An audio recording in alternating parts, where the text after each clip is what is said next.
哎呀，我的妈呀！各位大哥呀，水冷这玩意儿动手能力不强的，咱就别研究了。一旦你失败呀，轻则显卡维修，重则显卡报废呀。今天这位大哥给我送来一个七彩虹的3080 Ti，改完水冷直接就干坏了。咱们把包装给它拆开，看一下这位大哥的显卡是怎么坏的。看了一眼大哥给我的留言板，该咋咋地啊。本地的维修呢还是挺专业的。但是这个故障啊，我能不能修好还真就不知道啊。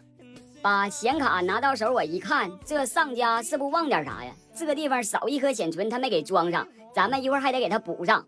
检查 1.8 伏的供电阻值只有60多呀，这整不好啊，真是核心坏了。遇到这种情况的显卡呀，就不能拼技术了，只能拼运气了。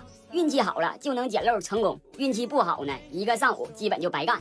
检查完显卡的全板供电，没有发现任何的问题，咱们接好显卡，准备开始干活。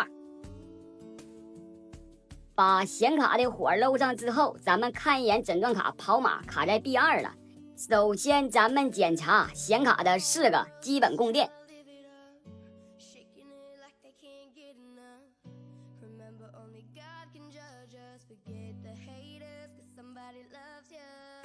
显卡的供电没有问题了，咱们把缺的显存给它补上。小火炕的温度直接干到200，显卡有问题它必须得上炕啊。显卡能不能修好还不知道呢，咱们就搭了一颗显存进去，就这活让谁干他不脑袋疼。显存换完了，我发现一点作用没有啊，诊断卡还是卡在 B2。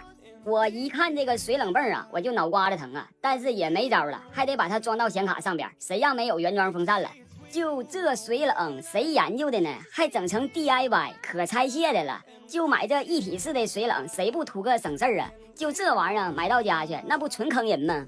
咱们先用测试软件跑一遍测试程序，毕竟它是一块卡 B2 的显卡。测试的结果显示 B 组的显存报错，显存刚才是新装上去的，指定是好的。那这种情况呢，咱们就得把显存附近的电阻都给它断开，然后测量一下它们的阻值。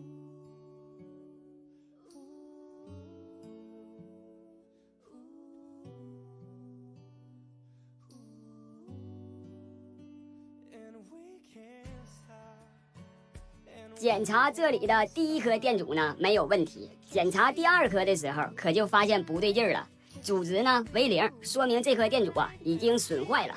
咱们使用点位图找到这颗故障电阻的位置，看一下它的阻值是一颗 10K 的电阻。这种电阻显卡上边有很多，随便找一个给它装上去就完事儿了。电阻换完之后，咱们再次开机测试，显卡已经能够正常亮机了。显卡修好之后，咱们跑一遍 3D Mark， 得分12000多，就这个分数的3080 Ti可没啥牌面啊。随后呢，咱们又跑了一遍鲁大师，得分81万，还算可以吧。最后的游戏测试环节，咱们安排一个绝地求生，整体游戏运行丝滑流畅。今天这块水冷的3080 Ti就算成功修复。